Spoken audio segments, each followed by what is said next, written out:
What other cases have you been working on, Alan, and what are you most excited about to kind of see the Trump administration do from a reformation of lawfare and legal standpoint? Well, first off, my very dear friend, who I absolutely adore, Pam Bondi, being selected as the new United States Attorney General, at least nominated. I am so excited about that. Kash Patel at the FBI. These are tremendous people that I have a lot of respect for, that I have great relationships with.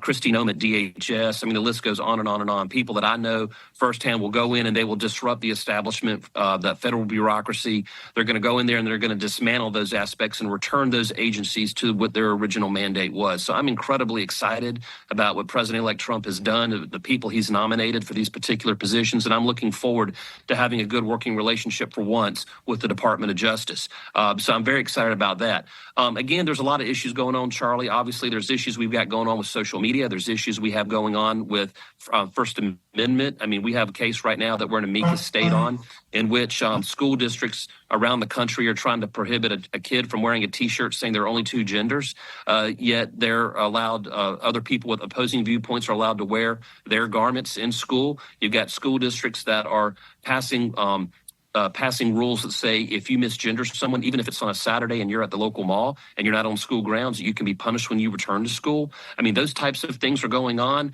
things that infringe on parental rights, the right of parents to know what's going on in their child's education.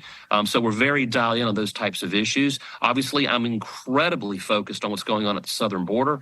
I visited the southern border back in August.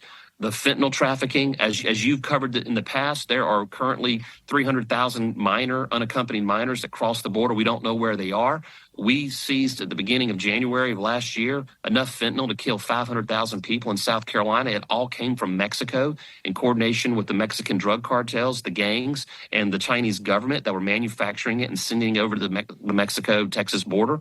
It's finding its way into states like South Carolina. So these are issues that I'm very focused on. I'm very concerned about. And these are things that we're going to be focused on now that we have partners at the federal level. I think things will go a lot better, especially with local law enforcement helping support immigration laws. I love all of that. In closing here, Attorney General Wilson, you've been working on a lot of these cases. Just so our audience understands, if you have pending litigation with the federal government and a new administration comes in, how does that work? Is it a settlement usually then? How does that work if there's a new administration and you have pending cases against a prior one? Well, obviously, the Department of Justice doesn't have to defend the case that a previous administration is either defending or attacking. They can withdraw, they can rescind, they can consent. And so that is one thing that might be good. Sometimes, though, when you feel like you have a good case, right now there's a case before the Supreme Court that challenges the jurisprudence of U.S. v. Arizona. That was when Arizona, back during the Obama administration, was trying to pass a law that allowed a state law that complemented federal law that would allow state law enforcement to apprehend and return illegal immigrants. Texas, as you know, 2 years ago, passed a similar law, and they were sued by the Biden administration. You know, I would like to roll back the jurisprudence of that U.S. v. Arizona case with the U.S. v. Texas case. We're an amicus state on that. I think states should be able to pass complementary laws, immigration laws, that allow states to enforce immigration, which they have a right to do under the Constitution. But what the federal government has done under Obama and Biden is they've said, hey, only we can enforce immigration laws. And by the way, we're not going to enforce them, and you can't either. So no one can. And so if if a future administration comes in and refuses to enforce immigration laws,